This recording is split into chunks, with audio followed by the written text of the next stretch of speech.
Good morning students. Last day हमने topic किया था chemistry and its importance. Chemistry and importance में हमने आपको बताया था केमिस्ट्री की एडवांटेज भी होती हैं और डिसएडवांटेज भी होती हैं। केमिस्ट्री की एडवांटेज मैंने आपको बताया था कि जैसे in the supply of food में, सप्लाई ऑफ फूड हो गया, कॉस्मेटिक प्रोडक्ट में हो गया, मेडिसिन में हो गया, एग्रीकल्चर में हो गया, इंडस्ट्री में, यानी मोस्टली इंडस्ट्री में केमिस्ट्री का यूज़ किया जाता है। या कह सकते हैं कि कॉस्मेटिक इंडस्ट्री हो गई, टेक्सटाइल इंडस्ट्री हो गई या अदर इंडस्ट्रीज होंगी, उनमें केमिस्ट्री का यूज़ किया जाता है, यानी केमिकल्स का यूज़ किया जाता है। आज जो टॉपिक है, टॉपिक आज का है matter and there classification. Matter and there classification, जैसे फर्स्ट टॉपिक आपका मैटर। देखो मैटर क्या होता है?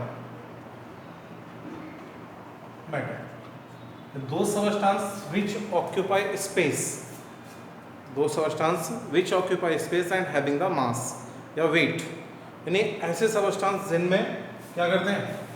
Occupy space, occupy space and having mass या वेट। मतलब ऐसे सबस्टेंस जिनमें क्या होता है? स्पेस को ऑक्यूपाई करते हैं और वेट रखते हैं और जिनका वेट होता है। जैसे एक एग्जांपल देते हैं, सपोज करिए कि एग्जांपल्स में आपकी एयर भी, एयर जो होती है वो भी आपकी क्या है? मैटर है। आयरन मैटर होता है, water this is the matter, ठीक। Air, iron, water. हम एयर में कैसे पता करेंगे कि ये मैटर कैसे है? जैसे हमने क्या किया, एक बैलून ले लिया, बैलून में हमने एयर को फिल किया, फिल करने के बाद उसका वेट किया। जैसे बैलून में जब एयर फिल करेंगे तो उसका साइज इंक्रीज होगा, जब साइज इंक्रीज होगा तो इसका मतलब क्या है? स्पेस ऑक्यूपाई करना। अब वेट करेंगे तो वेट करने में पहले हम जो आपका एम्प्टी बैलून होगा उसका वेट करेंगे, सेकेंडली हम क्या करेंगे? उसमें एयर भरने के बाद वेट करेंगे, उन दोनों का डिफरेंस निकालेंगे तो हमें पता चलेगा कि कुछ ना कुछ वेट में डिफरेंस आएगा। तो इसका मतलब क्या है? एयर में वेट होता है। Clear point? यानी गैसेस में वेट होता है, तो गैस एयर क्या हो गया? मैटर हो गया। आयरन क्या है? मैटर। वाटर क्या है? मैटर। यानी कि मैटर जो ऐसे सबस्टेंस जो क्या रखते हैं? स्पेस ऑक्यूपाई करते हैं, यानी जगह घेरते हैं, या फिर जिनमें वेट होता है, वो सभी क्या होते हैं बेटा? मैटर होते हैं। देखो मैटर को टू टाइप से क्लासिफाइड किया है। Class matters are classified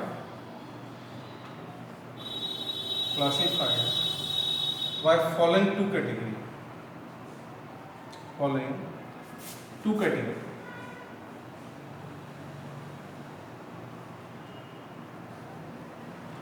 categories। ये मैटर को टू टाइप से क्लासिफिकेशन किया गया। First is the physical classification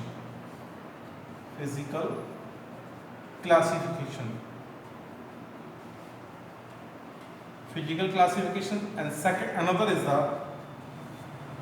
chemical classification।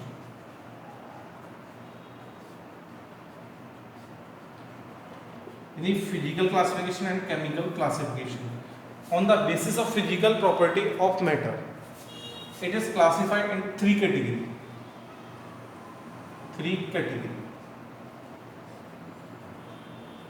On the basis of physical classification of matter, it is physical classification मतलब होता है फिजिकल प्रॉपर्टी के बेस पर, जैसे कि आपके शेप हो गया, साइज हो गया, या फिर आपके स्टेट हो गई, उनके बेस पर मैटर आपके थ्री टाइप्स के होते हैं। First is the solid, second is the liquid and third is the gases। First solids, liquid and gases. कौन कौन से टाइप हो गए? थ्री टाइप्स हो गए, solid, liquid and gases. On the basis of chemical property, यानी chemical property के base पर जो आपके सॉलिड मैटर होते हैं, मैटर आपके टू टाइप्स के होते हैं। First is the pure substance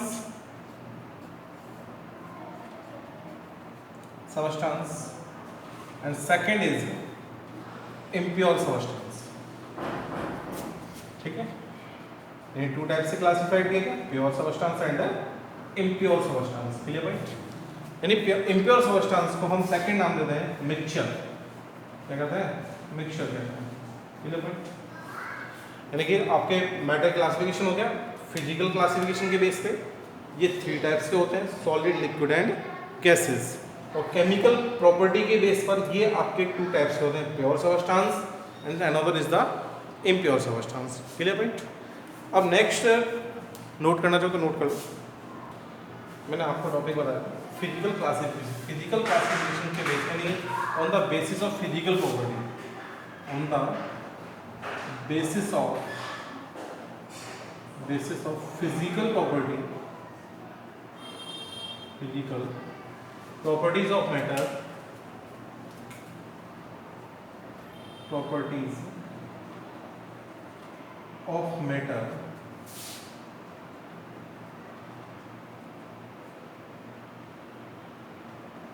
it is classified into three categories.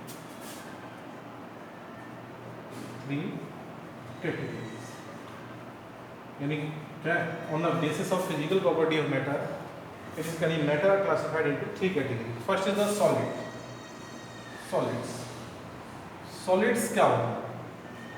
यानी दो substance which have definite shape and definite volume. यानी ऐसे सबस्टेंस जिनके डेफिनेट शेप और डेफिनेट वॉल्यूम, यानी having definite shape and definite volume, shape and definite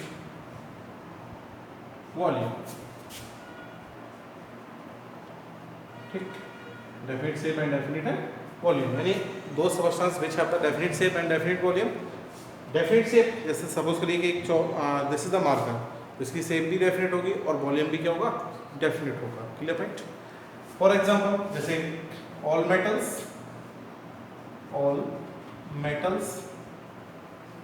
ठीक, all metals में क्या कौन से जाएंगे? ऑल मेटल्स हो गए, प्लास्टिक हो गई, प्लास्टिक, रबर, एक्सेट्रा, ये सभी क्या जाएंगे? इसमें बेटा एक्सेप्ट रहेगा, एक्सेप्ट रहेगा मरकरी, क्योंकि मरकरी जो होता है आपका लिक्विड में प्रेजेंट होता है, इसलिए हम मेटल में उसको क्या करते हैं? उसको हम सॉलिड में कंसीडर नहीं कर सकते। Clear point? मरकरी क्या होता है? लिक्विड में प्रेजेंट होता है, इसलिए हम उसको सॉलिड में कंसीडर नहीं कर सकते। तो इन सभी की क्या होता है? प्लास्टिक हो गया, रबर हो गया, इन सभी के शेप भी डेफिनेट होती है और वॉल्यूम भी डेफिनेट होती है। सेकेंडली, अगर हमारे मन में क्वेश्चन आता है, ये फर्स्ट पॉइंट है। सेकेंड पॉइंट आता है कि इनके डेफिनेट शेप और डेफिनेट वॉल्यूम क्यों होते हैं? अब क्यों होंगे? क्योंकि इनके जो पार्टिकल्स होते हैं वो स्ट्रांगली क्या होंगे? हेल्ड रहेंगे। Their particle are strongly bonded, their particles are closely packed,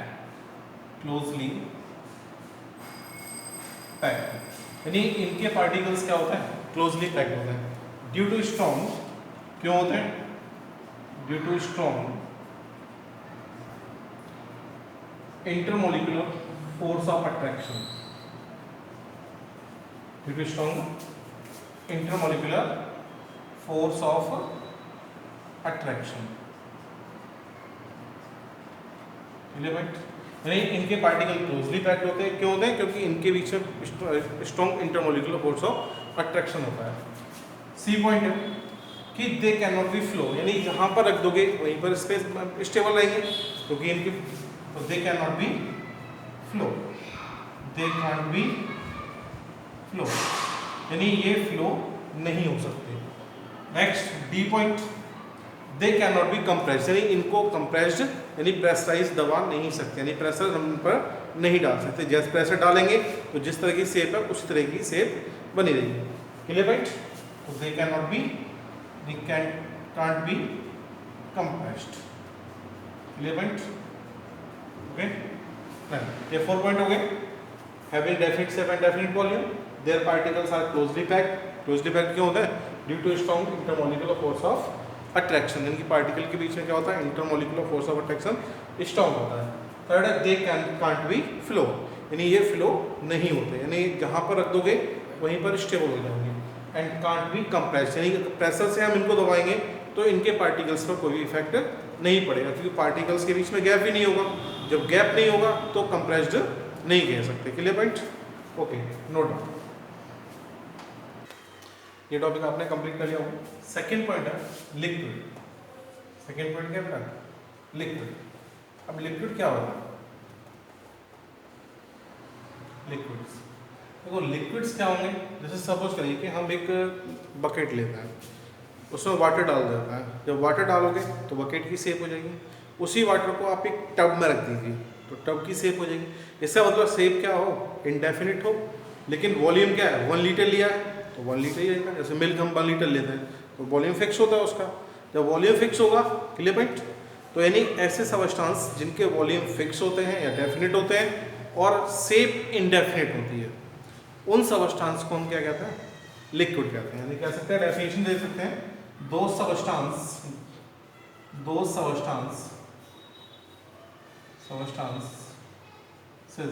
which have definite volume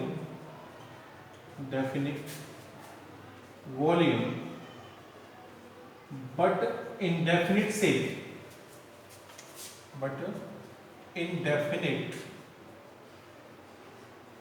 shape are called, क्या कहलाएंगे? are called liquid। Clear point? नहीं, दो substance which have definite shape, a definite volume but indefinite shape are called the liquid। For example, examples हो जाएंगे ना, जैसे water, oil, ठीक, water, oil, etcetera, milk, etcetera. This is the example of liquid. Clear point? Water हो गया, oil हो गया, milk हो गया, एग्जांपल ऑफ द लिक्विड। बेटा इनके जो properties, characteristic of solid, of liquid, ठीक है। तो कैरेक्टरिस्टिक ऑफ लिक्विड में पहला फर्स्ट पॉइंट तो ये जगह डेफिनेट से वॉल्यूम, यानी हैविंग, फर्स्ट पॉइंट जगह having definite volume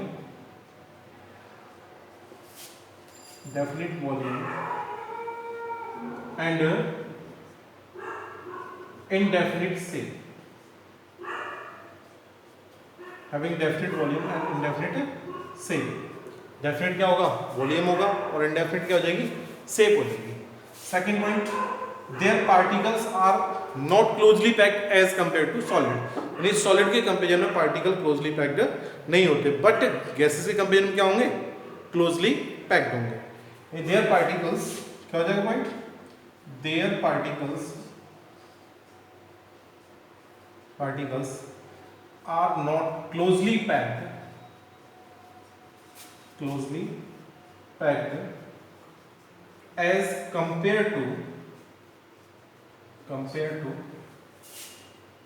as compared to solid, but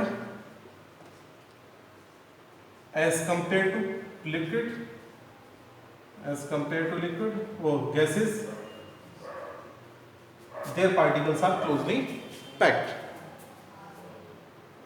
as compared to liquid, their particles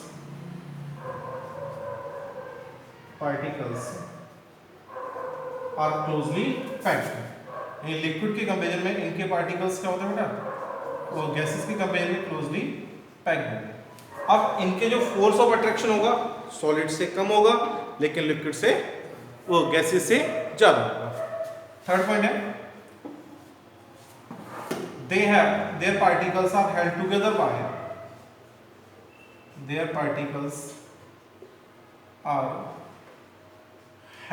together by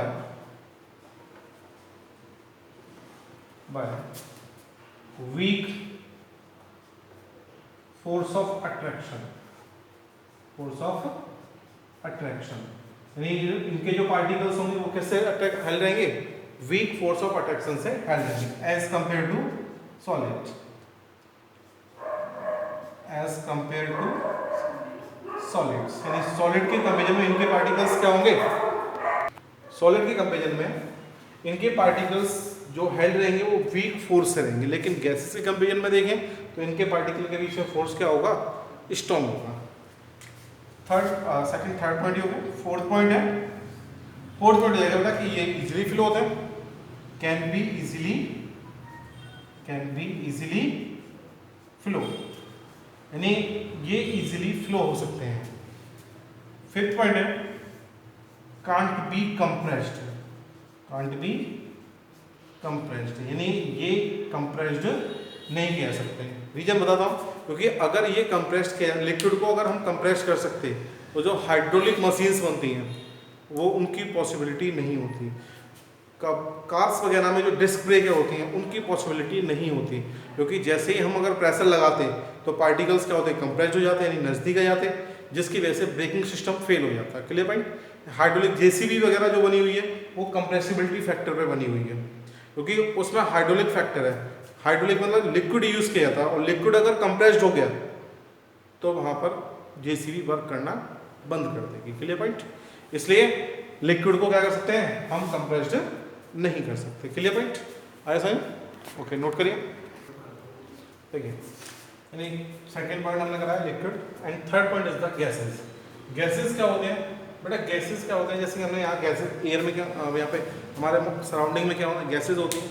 ना तो हम उनको स्टोर कर सकते हैं, स्टोर करके यानी उनके वॉल्यूम को डेफिनेट नहीं कर सकते, यानी उनका ना तो वॉल्यूम डेफिनेट होगा और ना ही उनकी शेप डेफिनेट। जिस शेप में डाल दोगे उसमें आ जाएगा। सपोज करो यहाँ पर हमने 1 लीटर गैसेज छोड़ दी, हमने अपने सराउंडिंग में 1 लीटर गैसेज छोड़ी, क्या हम उसको 1 लीटर स्टोर करेंगे? ज़्यादा भी हो सकती है और कम भी हो सकती है। तो इसका मतलब हमारा वॉल्यूम भी डेफिनेट नहीं है और शेप भी डेफिनेट नहीं है। तो कहने का मतलब क्या हो गया, नहीं, ये दो सबस्टेंस डेफिनेशन क्या हो जाएगी, दो substance which have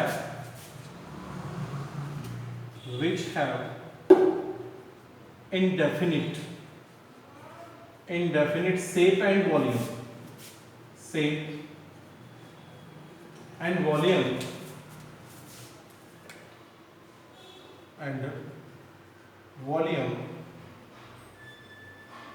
are called, क्या कहलाएंगे बेटा, गैसेस, are called गैसेस। यानी ये ऐसे सब्सटेंस क्या कहलाता है, गैसेस कहलाता है। फॉर एग्जांपल जैसे आपके हाइड्रोजन गैस कौन सी रहेगी, हाइड्रोजन गैस, नाइट्रोजन गैस,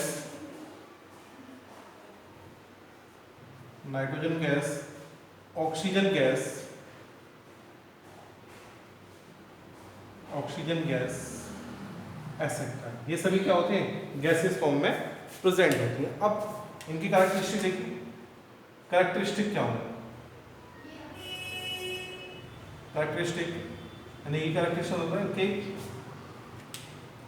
देखिए कैरेक्टरिस्टिक में क्या होगा, फर्स्ट पॉइंट जो कहते हैं having indefinite shape and volume, having indefinite shape and volume, नहीं इनके क्या होगा, शेप एंड वॉल्यूम इंडेफिनिट होते हैं। सेकेंड पॉइंट क्या होगा, इनके जो पार्टिकल्स होंगे वो क्लोजली पैक्ड नहीं होंगे, यानी their particles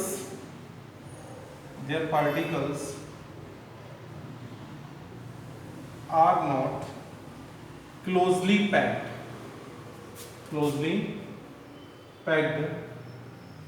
as compared to solid and liquid,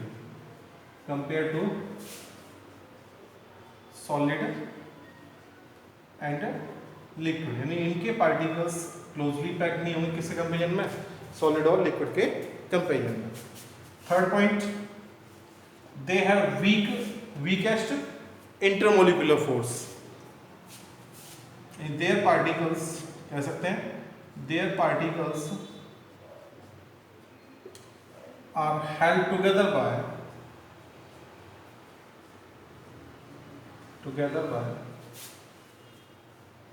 weakest force of attraction, force of attraction किससे होता है, यानी वीकेस्ट फोर्स ऑफ अट्रैक्शन से हेल्ड रहते हैं। Next point, fourth point, they can be flow, easily flow, क्योंकि ये क्या होंगे, कैन बी इजिली फ्लो, यानी आसानी से क्या होता है बेटा, फ्लो हो जाते हैं, नहीं ये आसानी से फ्लो हो जाएंगे।